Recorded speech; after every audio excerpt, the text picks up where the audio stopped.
കാട്ടൻതെ മണ്ണിൽ ഒരിക്കൽ കൂടി വരാൻ സാധിച്ചതിൽ എനിക്ക് അതിയായ സന്തോഷമുണ്ട്.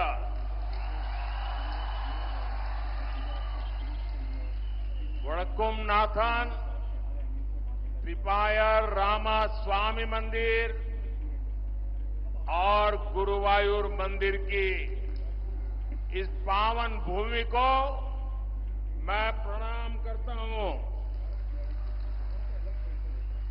कुछ ही समय पहले मुझे त्रिपायर रामास्वामी मंदिर और गुरुवायूर मंदिर में दर्शन के लिए आने का सौभाग्य मिला था और आज मैं एक ऐसे अवसर पर आलतूर आया हूं जब चैत्र नवरात्रि का पावन पर्व चल रहा है. इस समय केरला में नए वर्ष का विशु का उत्सव मनाया जा रहा है. कुछ सप्ताह पहले ही आप सभी ने यहां धूमधाम से मणापुल्लिकावु वेला भी मनाया. लोकतंत्र के इस महापर्व के बीच त्रिशूर पुरम पर्व भी मनाया जाएगा. कुछ ही दिनों में रामनवमी का पर्व भी आने वाला है. यहां पड़ोस के त्रिशूर में स्थित त्रिपायर मंदिर को तो दक्षिण की अयोध्या कहा जाता है. इतने सारे संयोग बता रहे हैं ये समय कुछ खास है. ये पॉजिटिव वातावरण विकसित भारत के संकल्प को नई ऊर्जा दे रहा है. വടക്കുംനാഥന്റെയും തൃപ്രയാർ ശ്രീരാമസ്വാമി ക്ഷേത്രത്തിന്റെയും ഗുരുവായൂർ ക്ഷേത്രത്തിന്റെയും ഈ പാവനമായ ഭൂമിയെ ഞാൻ നമിക്കുന്നു. കുറച്ചു നാളുകൾക്ക് മുമ്പ് എനിക്ക് തൃപ്രയാർ ശ്രീരാമസ്വാമി ക്ഷേത്രത്തിലും ഗുരുവായൂർ ക്ഷേത്രത്തിലും ദർശനം നടത്താനുള്ള സൗഭാഗ്യം ലഭിച്ചിരുന്നു. എന്നാൽ ഇപ്പോൾ ഞാൻ ചൈത്ര നവരാത്രിയുടെ പുണ്യനാളുകളിൽ ഈ ആലത്തൂരിൽ വന്നിരിക്കുകയാണ്. ഇപ്പോൾ കേരളത്തിൽ പുതുവത്സരത്തിന്റെ വിഷുവിന്റെ ആഘോഷം നടന്നുകൊണ്ടിരിക്കുകയാണ്. കുറച്ചാഴ്ചകൾക്ക് മുമ്പാണ് നിങ്ങൾ ആവേശത്തോടെ മണപ്പുള്ളിക്കാവിലെ വേല നടത്തിയത്. ജനാധിപത്യത്തിന്റെ ഈ മഹത്തായ ഉത്സവത്തിന്റെ ഇടയിൽ തൃശൂർ പൂരവും ആഘോഷിക്കപ്പെടാൻ പോവുകയാണ്. കുറച്ചു ദിവസങ്ങൾക്ക് ശേഷം രാമനവമിയും നാം ആഘോഷിക്കും. ഇവിടെ അടുത്തുള്ള തൃപ്രയാർ ക്ഷേത്രം ദക്ഷിണ ഭാരതത്തിലെ അയോധ്യ ആയിട്ടാണ് വിശേഷിപ്പിക്കപ്പെടുന്നത്. ഇത്രയും കാര്യങ്ങൾ കാണിക്കുന്നത് ഈ കാലം പ്രത്യേകത ഉള്ളതാണ് എന്ന് നമ്മളെ മനസ്സിലാക്കാനാണ്. ഈ ശുഭകരമായ കാലം വികസിത ഭാരതത്തിനായി പ്രതിജ്ഞ എടുക്കാനുള്ളതാണ്. അതിനുള്ള ഊർജം തരുന്നതാണ്. साथियों, आप सबका ये जन समर्थन और प्रेम देखकर मैं विश्वास से कह सकता हूं केरला का ये नया वर्ष एक नया आरंभ लेकर आया है. ये नववर्ष केरला के विकास का वर्ष होगा. ये नववर्ष नई राजनीति के आरंभ का वर्ष होगा. अब केरला पार्लियामेंट में अपनी मजबूत आवाज भेजेगा. इसलिए आज केरला भी कह रहा है, फिर एक बार, फिर एक बार, फिर एक बार, फिर एक बार, फिर एक बार, फिर एक बार, फिर एक बार. സുഹൃത്തുക്കളെ, നിങ്ങളുടെ പിന്തുണയും സ്നേഹവും കണ്ടിട്ട് ഞാൻ വിശ്വാസത്തോടെ പറയും, ഈ പുതിയ വർഷം പുതിയ തുടക്കം കൊണ്ടുവരാൻ പോവുകയാണെന്ന്. ഈ പുതിയ വർഷം കേരളത്തിന് വികസനത്തിന്റെ വർഷമായിരിക്കും. പുതിയ രാഷ്ട്രീയം തുടങ്ങുന്നതിന്റെ വർഷമായിരിക്കും. ഇത്തവണ പാർലമെന്റിലേക്ക് കേരളം തങ്ങളുടെ ശക്തമായ ശബ്ദങ്ങളെ കേൾപ്പിക്കും. അതുകൊണ്ട് ഇന്ന് കേരളം പറഞ്ഞുകൊണ്ടിരിക്കുന്നു, ഒരിക്കൽ കൂടി മോഡി സർക്കാർ. साथियों, कल नववर्ष विशु के पावन अवसर पर ही बीजेपी ने अपना संकल्प पत्र जारी किया है. बीजेपी का संकल्प पत्र देश के विकास का संकल्प पत्र है. बीजेपी के संकल्प पत्र में मोदीयुडे गारंटी होती है. आयुष्मान भारत के तहत केरला के 73 लाख से ज्यादा लाभार्थियों को आर्थिक मदद मिली है. अब बीजेपी ने घोषणा की है कि 70 ईयर से अधिक आयु के सभी सीनियर सिटीजन्स को आयुष्मान योजना के तहत फ्री मेडिकल ट्रीटमेंट मिलेगी. और यही मोदीयुडे गारंटी. मोदीयुडे गारंटी यानी पीएम आवास योजना में गरीबों के लिए 3 करोड़ नए घर बनेंगे, नए आवास बनेंगे. यहां केरला में भी हजारों गरीबों को नए घर मिलेंगे. मोदीयुडे गारंटी यानी केरला के हर जन औषधि केंद्र पर लोगों को 80% डिस्काउंट पर सस्ती दवाई मिलती रहेगी. Medicine with 80% discount.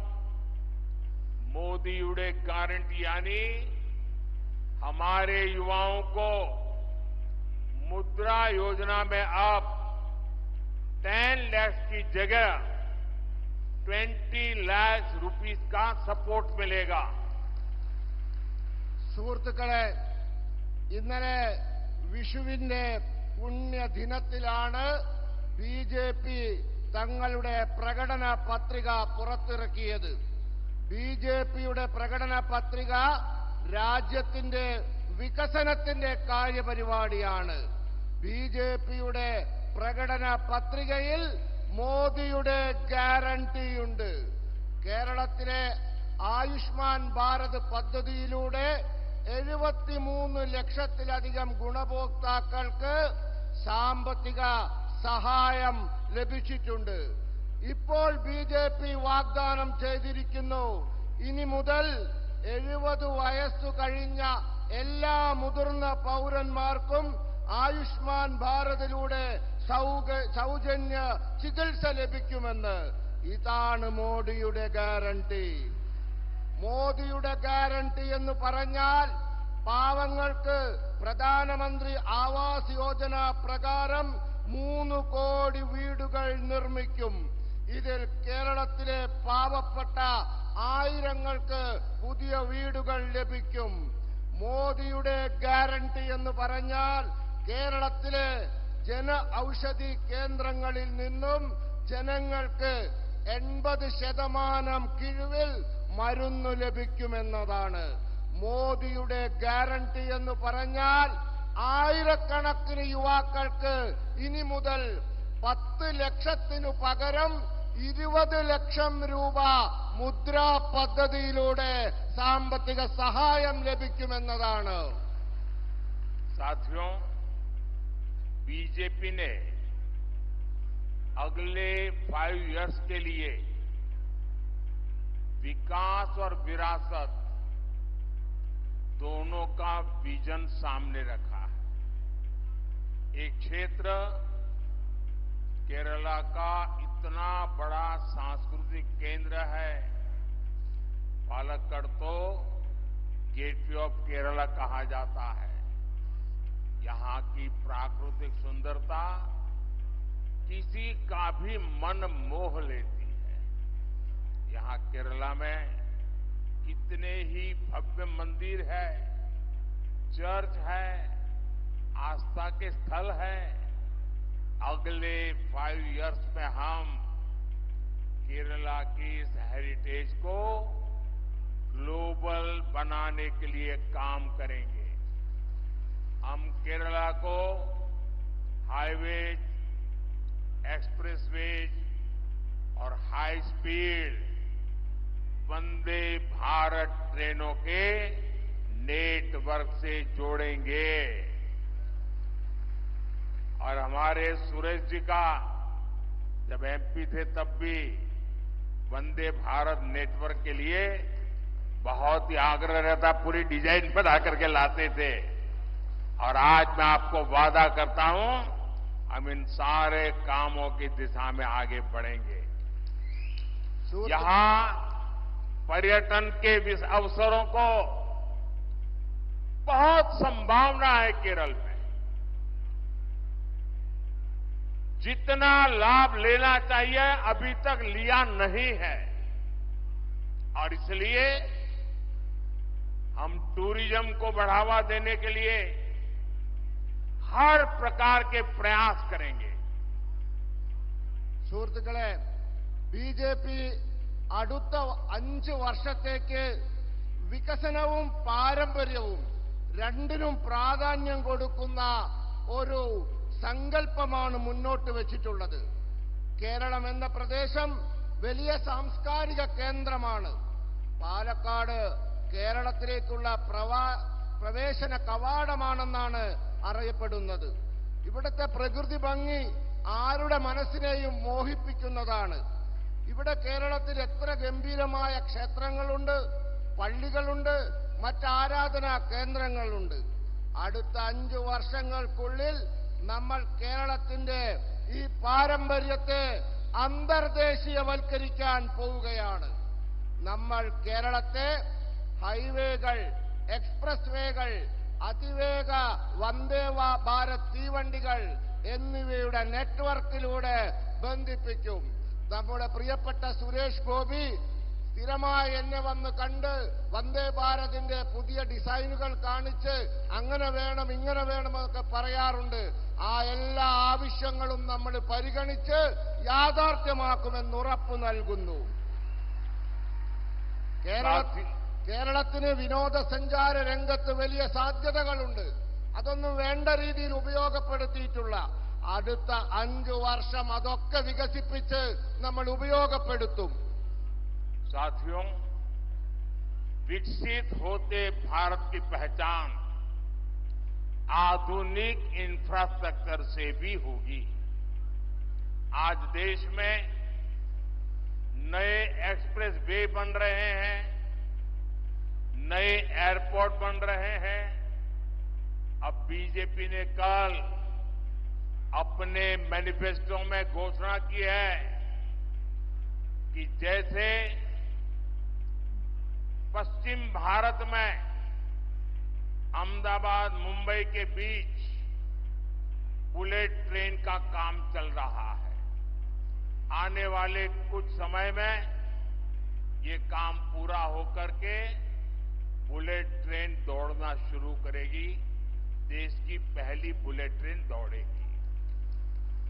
इसका अनुभव देखते हुए कल हमने संकल्प पत्र में कहा है कि जैसे पश्चिम भारत में बुलेट ट्रेन का काम आगे चल रहा है, आगे चल करके नॉर्थ, साउथ, ईस्ट 3 क्षेत्रों में बुलेट ट्रेन के लिए सर्वे काम शुरू कर दिया जाएगा और साउथ को भी बुलेट ट्रेन मिले।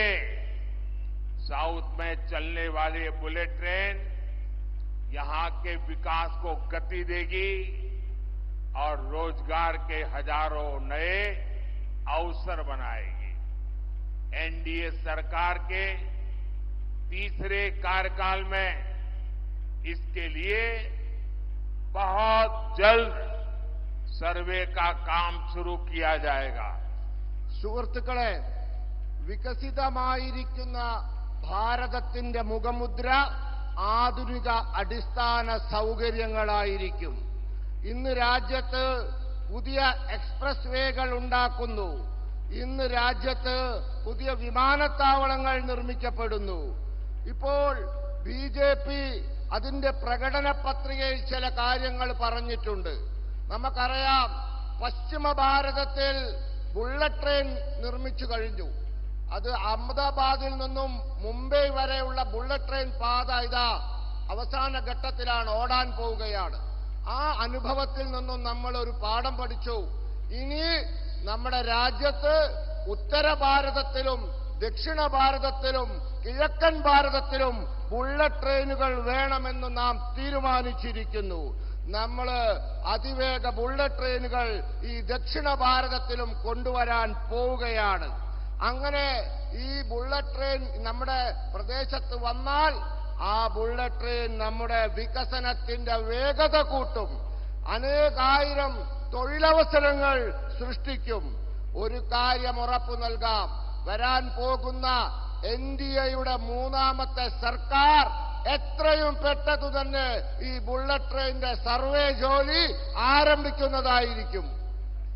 साथियों, ये चुनाव देश के भविष्य के लिए फैसले लेने का चुनाव है। ये चुनाव आपके उज्जवल भविष्य की गारंटी के लिए चुनाव है। ये चुनाव आपके बच्चों के उज्जवल जीवन के लिए गारंटी देने का चुनाव है। केरल के लोगों ने लास्ट 10 इयर्स में देखा है कि कैसे एनडीए सरकार ने दुनिया भर में भारत की साख बढ़ाई है। कांग्रेस सरकार ने भारत की छवि कमजोर देश की बना दी थी। बीजेपी सरकार ने भारत को एक मजबूत देश बनाया है। आज जब कोई भारतीय विदेश जाता है, गल्फ जाता है, तो उसे सम्मान से देखा जाता है। आज का भारत युद्ध में फंसे अपने नागरिकों को रेस्क्यू करने की ताकत रखता है। आज का भारत कोरोना जैसी महामारी में दूसरे देशों की ओर नहीं देखता। हम स्वदेशी वैक्सीन बनाते हैं, अपने देश के साथ साथ विश्व के दूसरे देशों की सहायता भी करते हैं। मैं बताना चाहता हूं, लास्ट 10 इयर्स में जो हुआ है, आपको लगता है बहुत कुछ हुआ है, पूरे देश में बदल रहा है, लेकिन मोदी क्या कहता है? मोदी तो कहता है 10 साल में इतना सारा भले हुआ, लेकिन जो हुआ है ना, वो तो ट्रेलर है, ट्रेलर। अभी तो बहुत कुछ करना है। अभी तो हमें हमारे देश को, हमारे केरला को बहुत आगे लेकर जाना है। സുഹൃത്തുക്കളെ, ഈ തെരഞ്ഞെടുപ്പ് രാജ്യത്തിന്റെ ഭാവി നിശ്ചയിക്കുന്ന തെരഞ്ഞെടുപ്പാണ്. ഈ തെരഞ്ഞെടുപ്പ് നിങ്ങളുടെ ഓരോരുത്തരുടെയും ഭാവി നിശ്ചയിക്കുന്ന തെരഞ്ഞെടുപ്പാണ്. നിങ്ങളുടെ കുട്ടികളുടെ ഭാവി നിശ്ചയിക്കുന്ന തെരഞ്ഞെടുപ്പാണ്. അതിനനുസരിച്ചുള്ള തീരുമാനം നാം എടുക്കണം. കേരളത്തിലെ ജനങ്ങൾ കണ്ടതാണ് കഴിഞ്ഞ 10 വർഷത്തിനുള്ളിൽ ലോകത്ത് ഭാരതത്തിന്റെ യശസ് എത്ര ഉയർന്നു എന്നുള്ളത്. കോൺഗ്രസിന്റെ ഭരണകാലത്ത് ലോകം നമ്മളെ നോക്കിയത് ഒരു ദുർബല രാജ്യമായിട്ടായിരുന്നു. എന്നാൽ ഇന്ന് നമ്മളെ ലോകം നോക്കിക്കാണുന്നത് കരുത്തുറ്റ ഒരു രാജ്യമായിട്ടാണ്. ഇന്ന് ആരെങ്കിലും വിദേശത്ത് പോയാൽ, ഗൾഫിൽ പോയാൽ അവർക്ക് അറിയാം അവരെ രാജ്യത്തിന് കിട്ടുന്ന ബഹുമാനം അവർക്കും കിട്ടുന്നു. അവരെ എത്ര ബഹുമാനത്തോടാണ് നോക്കിക്കാണുന്നത് എന്ന്. ഇന്ന് ഭാരതം യുദ്ധരംഗത്ത് പെട്ടുപോയ നമ്മുടെ പൗരന്മാരെ തിരിച്ചു കൊണ്ടുവരാൻ, രക്ഷിച്ചു കൊണ്ടുവരാനുള്ള ശക്തിയുള്ള രാജ്യമായി മാറിയിരിക്കുന്നു. ഇന്ന് ഭാരതം കൊറോണ പോലുള്ള മഹാമാരികളുടെ കാലത്ത് സഹായത്തിനായി മറ്റു രാജ്യങ്ങളെ ആശ്രയിക്കുന്നില്ല. ഇന്ന് നാം തദ്ദേശീയമായി വാക്സിൻ ഉണ്ടാക്കുന്നു. നമ്മുടെ ആവശ്യങ്ങൾ പൂർത്തീകരിക്കുന്നതോടൊപ്പം മറ്റു രാജ്യങ്ങളെ സഹായിക്കുകയും ചെയ്യുന്നു. ഞാൻ പറയാൻ ആഗ്രഹിക്കുന്നു, കഴിഞ്ഞ 10 വർഷം കണ്ടത് നിങ്ങൾ വിചാരിക്കും വലിയ കാര്യങ്ങളൊക്കെ നടന്നു, എല്ലാം തീർന്നു എന്ന്. എന്നാൽ അങ്ങനെയൊന്നുമല്ല. കഴിഞ്ഞ 10 വർഷം കണ്ടത് കേവലം സിനിമയുടെ ട്രെയിലർ മാത്രമാണ്. ഇനിയാണ് കാണാനിരിക്കുന്നത്. നമുക്ക് വളരെ കാര്യങ്ങൾ ചെയ്യാനുണ്ട്. നമുക്ക് രാജ്യത്തെ വളരെ ദൂരം കൊണ്ടുപോകാനുണ്ട്. साथियों, एनडीए सरकार नारायण गुरु के उन विचारों पर काम करती है। हमारी प्राथमिकता है गरीब कल्याण और लोक कल्याण। इसलिए लास्ट 10 इयर्स में एनडीए सरकार में जल जीवन मिशन के तहत केरला में 36 लाख से ज्यादा नल से जल कनेक्शन मिले हैं।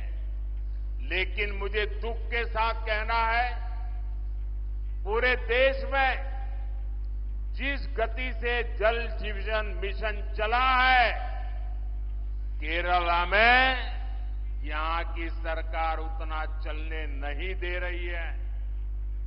वो भ्रष्टाचार की तलाश में होते हैं और इसलिए आज भी केरल में घरों में पीने का पानी का संकट है। अगर हिंदुस्तान में कोई सुनेगा कि राजस्थान में पानी का संकट है या गुजरात में पानी का संकट है, तो लोगों को लगता है कि हाँ यार मुसीबत है। केरल में पानी का संकट ये यहां की सरकार की विफलता का जीता जागता सबूत है। और मैं गारंटी देता हूं, मैं हर घर नल से जल पहुंचाना चाहता हूं। आप मुझे आशीर्वाद दीजिए। अब इतना कर लीजिए। സുഹൃത്തുക്കളെ, എൻഡിഎ സർക്കാർ ശ്രീനാരായണ ഗുരുദേവന്റെ ആദർശങ്ങളിൽ ഉറച്ചു നിന്നുകൊണ്ട് ജോലി ചെയ്യുന്നതാണ്. നമ്മുടെ പ്രത്യേകത പാവങ്ങളുടെ ക്ഷേമവും ജനങ്ങളുടെ ക്ഷേമവുമാണ്. അതുകൊണ്ട് കഴിഞ്ഞ 10 വർഷം കൊണ്ട് എൻഡിഎ സർക്കാർ ജൽ ജീവൻ മിഷൻ പദ്ധതിയിലൂടെ 36 ലക്ഷത്തിലധികം പൈപ്പ് കണക്ഷനുകൾ കേരളത്തിൽ നൽകി. പക്ഷേ ദുഃഖകരമെന്ന് പറയട്ടെ, കേരളത്തിൽ അതിന്റെ വേഗത പോരാ. ഇവിടത്തെ സർക്കാരിന് അതിനൊന്നും താൽപര്യമില്ല. അഴിമതി നടത്തി പണമുണ്ടാക്കാനുള്ള ശ്രദ്ധയിലാണ് അവർ. ഗുജറാത്തിൽ വെള്ളമില്ല, ശരിയാണ്. രാജസ്ഥാനിൽ വെള്ളമില്ല, ആളുകൾ പറയും ശരിയാണ്, അവിടെ കുഴപ്പങ്ങളുണ്ട്. പക്ഷെ കേരളം അങ്ങനെയാണോ? കേരളത്തില് ജലം ലഭിക്കുന്ന സംസ്ഥാനത്ത് പോലും എല്ലാ വീട്ടിലും വേണ്ട സ്പീഡിൽ, വേഗതയിൽ കേന്ദ്രം കൊടുക്കുന്ന പൈസക്കനുസരിച്ച് വെള്ളം എത്തിക്കുന്നില്ല. എന്നാൽ ഞാൻ നിങ്ങൾക്ക് ഉറപ്പ് നൽകുന്നു, നിങ്ങൾ എന്നെ അനുഗ്രഹിച്ചാൽ ഞാൻ ഇവിടത്തെ ഓരോ വീട്ടിലും പൈപ്പിൽ വെള്ളം എത്തിക്കുമെന്ന് ഇതാ വാഗ്ദാനം നൽകുന്നു. पीएम गरीब कल्याण अन्न योजना से करीब 1 करोड़ 50 लाख लाभार्थियों उनको मुफ्त राशन मिल रहा है। बीजेपी ने संकल्प पत्र में एक गारंटी दी है कि ये योजना अगले 5 साल बढ़ाई जाएगी और आने वाले 5 साल भी मुफ्त राशन मिलता रहेगा। एनडीए सरकार केरला में फिशरीज क्लस्टर्स बनाकर यहां के मछुआरों का जीवन बदलने के लिए काम करेगी।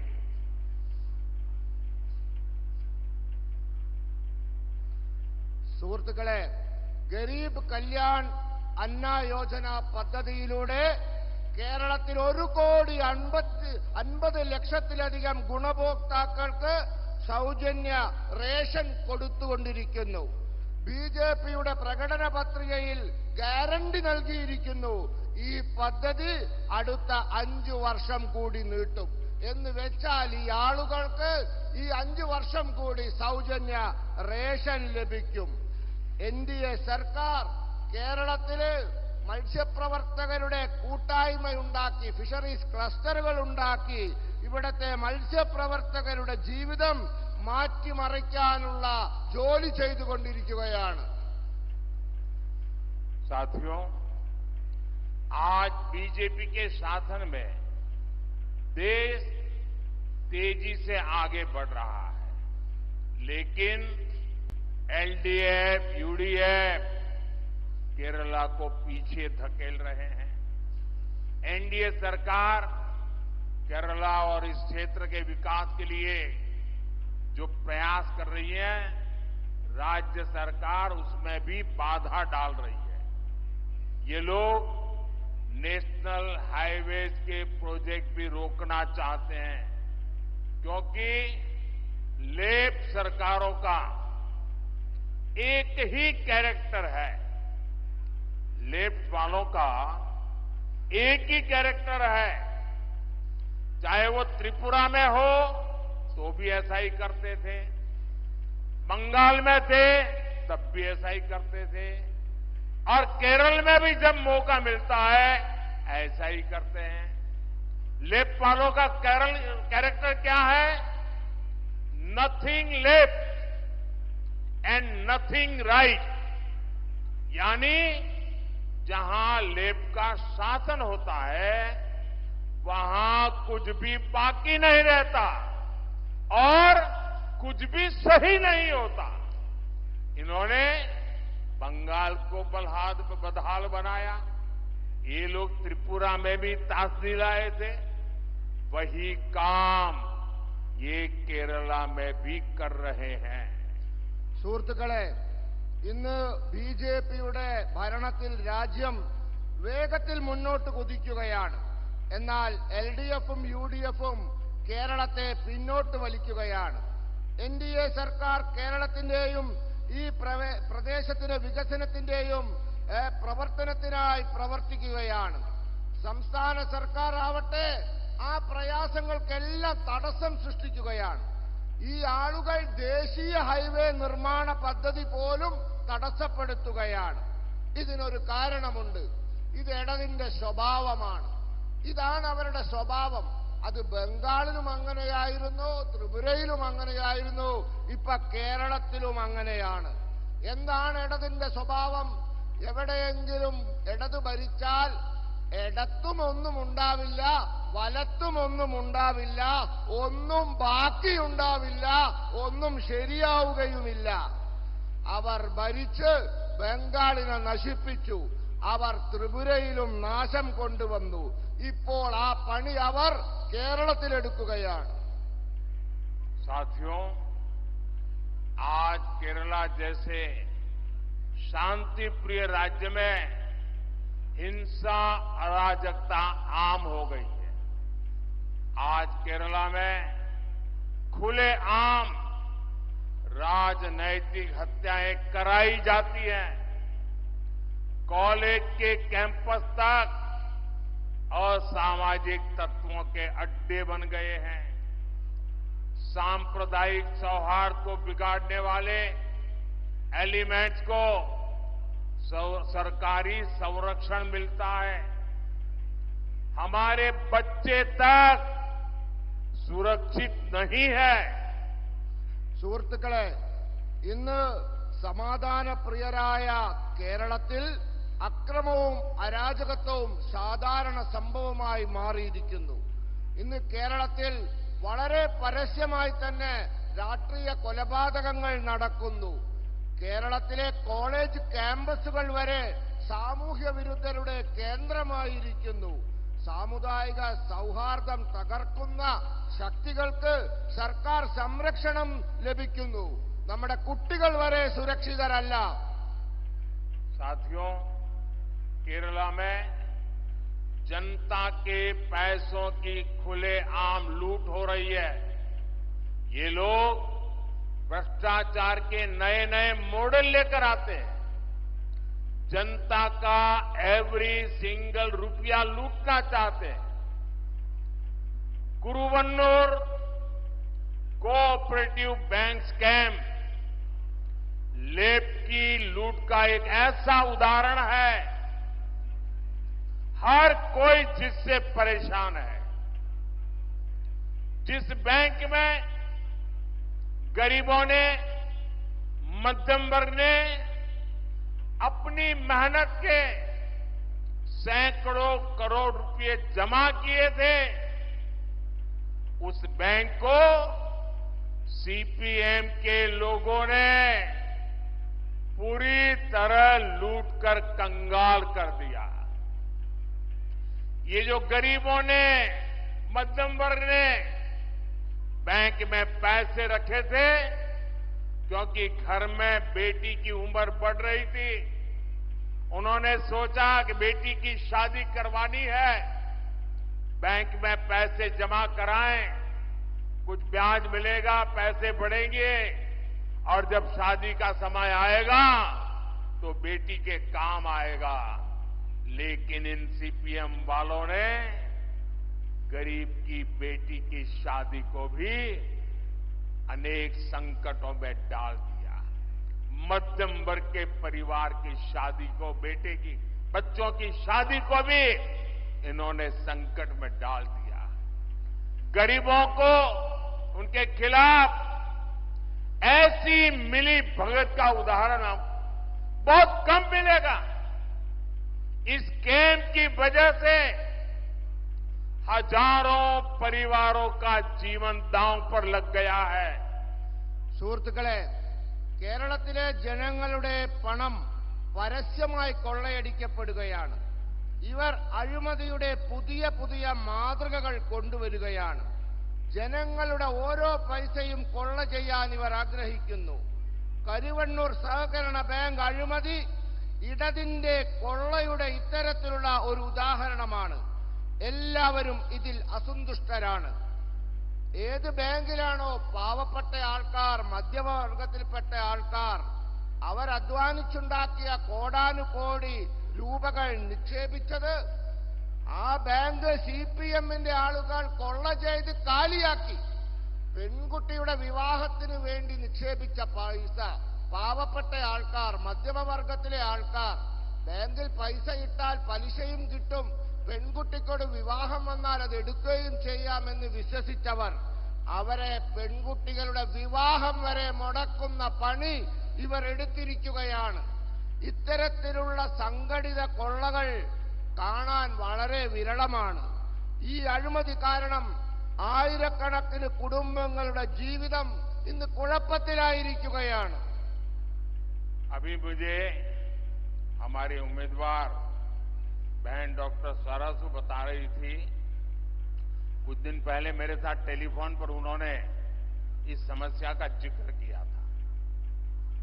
अब वो कह रही है कि उनको इतने टेलीफोन आते हैं और लोग टेलीफोन पर रोते हैं कि कितनी मेहनत के पैसे उनके चले गए, कौन ये पैसे वापस लाएगा। हर कोई शिकायत कर रहा है। जी भैया। സുഹൃത്തുക്കളെ, ഇവിടെ ഈ പണവുമായി ബന്ധപ്പെട്ട് നമ്മുടെ പ്രിയങ്കരിയായ സ്ഥാനാർത്ഥി സഹോദരി ശ്രീമതി സരസു എന്നെ വിളിച്ചിരുന്നു. അവർക്ക് പലരും അവരെ ഫോൺ ചെയ്യുന്നു. അവർ പൊട്ടിക്കരയുകയാണ് ഫോണിലൂടെ. ഞങ്ങളുടെ പൈസ പോയി, ഈ പൈസ എങ്ങനെ തിരിച്ചു കിട്ടുമെന്നൊക്കെ ആലോചിച്ച് അവർ കരഞ്ഞുകൊണ്ട് ഇവരോട് ഫോൺ ചെയ്ത് സംസാരിക്കുന്നതായി അവർ എന്നോട് പറഞ്ഞു. साथियों, यहां सीपीएम के मुख्यमंत्री 3 साल से लगातार झूठ बोल रहे हैं कि इस कोऑपरेटिव स्कैम के पीड़ितों को उनका पैसा वापस मिलेगा। ये भी झूठ बोलते हैं कि दोषियों पर कार्रवाई होगी। ये आपका सेवक मोदी है जिसने इस केस की जांच करवाई। अब तक स्कैम करने वालों की करीब 90 करोड़ रुपए की संपत्ति भारत सरकार के ईडी ने अटैच कर ली है।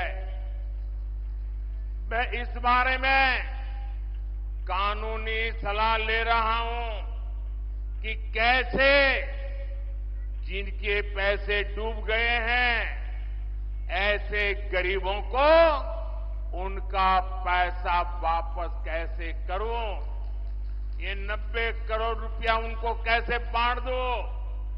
बीजेपी सरकार पहले भी देश में 17,000 करोड़ रुपए ऐसे स्कैम पीड़ितों को वापस दिलवा चुकी है। इसलिए मैं इस कोऑपरेटिव स्कैम के पीड़ितों को भरोसा देता हूं कि उनका पैसा वापस दिलाने में भाजपा और मेरी सरकार कोई कसर बाकी नहीं छोड़ी जाएगी। സുഹൃത്തുക്കളെ, ഇവിടെ സിപിഎമ്മിന്റെ മുഖ്യമന്ത്രി 3 വർഷമായി നുണ പറഞ്ഞുകൊണ്ടിരിക്കുകയാണ്. ഈ സഹകരണ കൊള്ളയിൽ പണം നഷ്ടപ്പെട്ടവർക്ക് അവരുടെ പണം തിരിച്ചു നൽകുമെന്നും കുറ്റക്കാർക്കെതിരെ നടപടിയുണ്ടാവുമെന്നുമൊക്കെയാണ് നുണ പറയുന്നത്.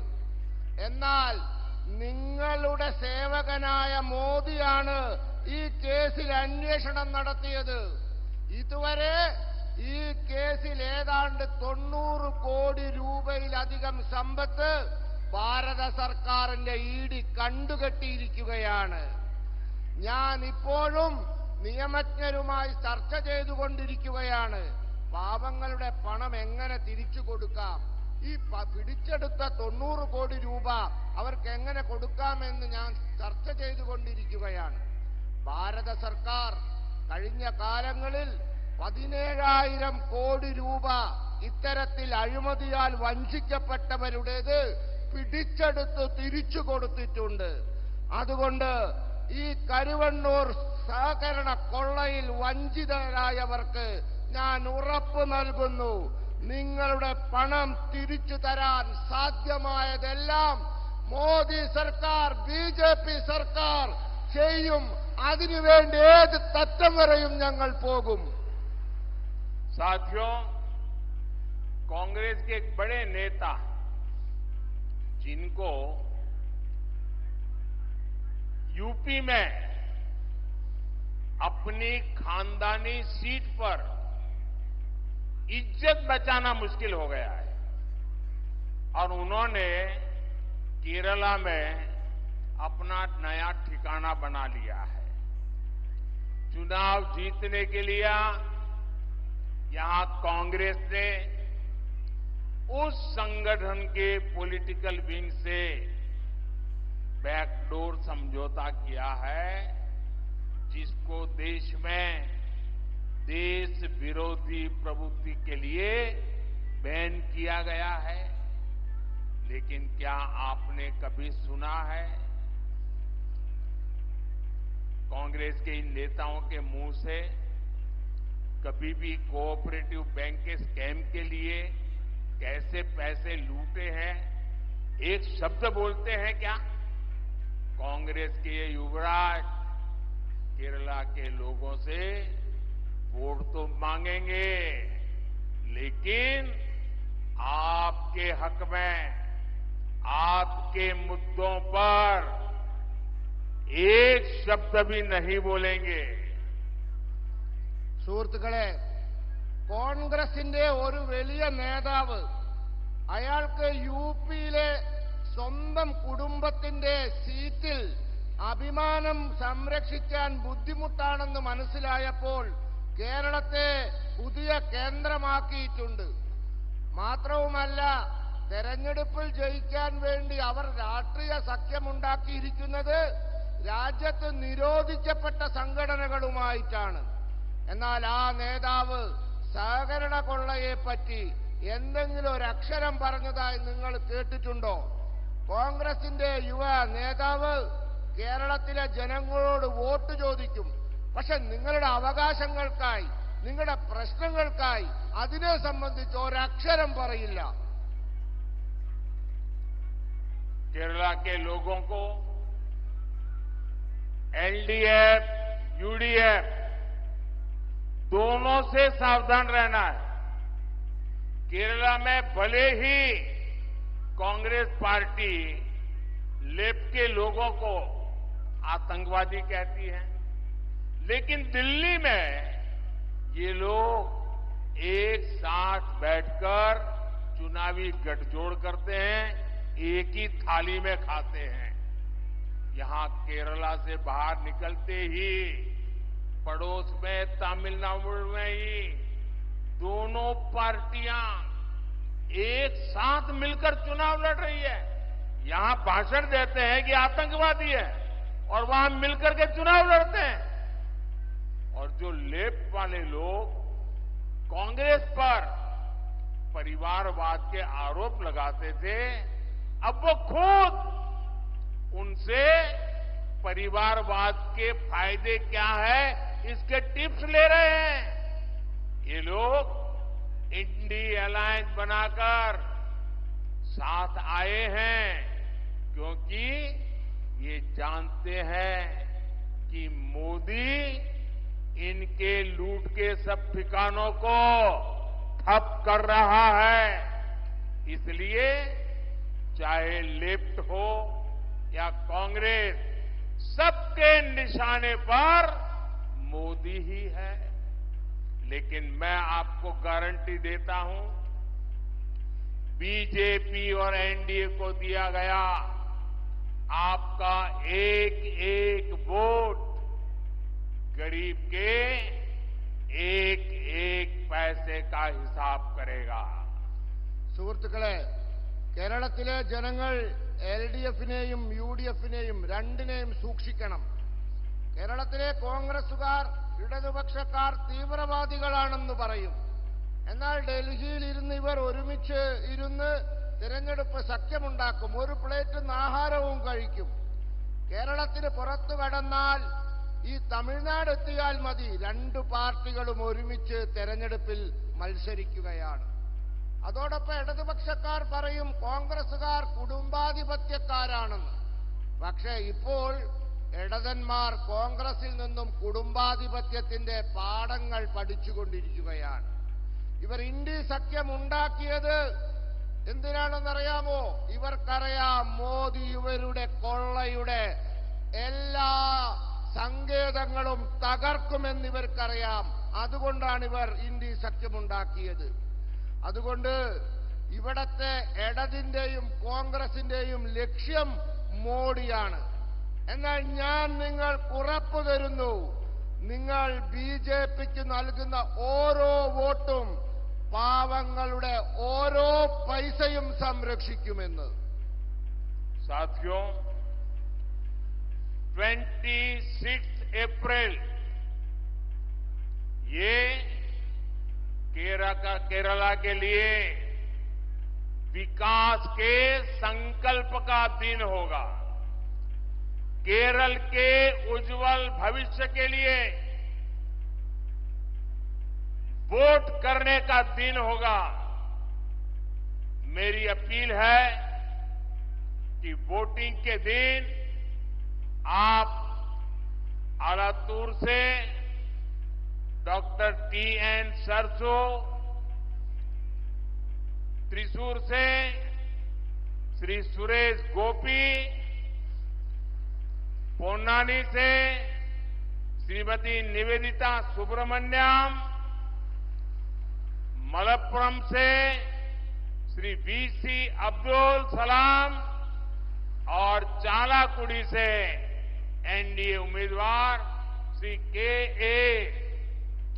उन्नीकृष्णन, इन सबको रिकॉर्ड वोटों से जिताकर मुझे दिल्ली में मदद करने के लिए भेजिए. आप मेरा यह अनुरोध हर घर तक पहुंचाए और हर घर ये भी बताएं कि मोदी जी ने हर परिवार को, हर बुजुर्ग को, हर माता को, सबको प्रणाम कहा है.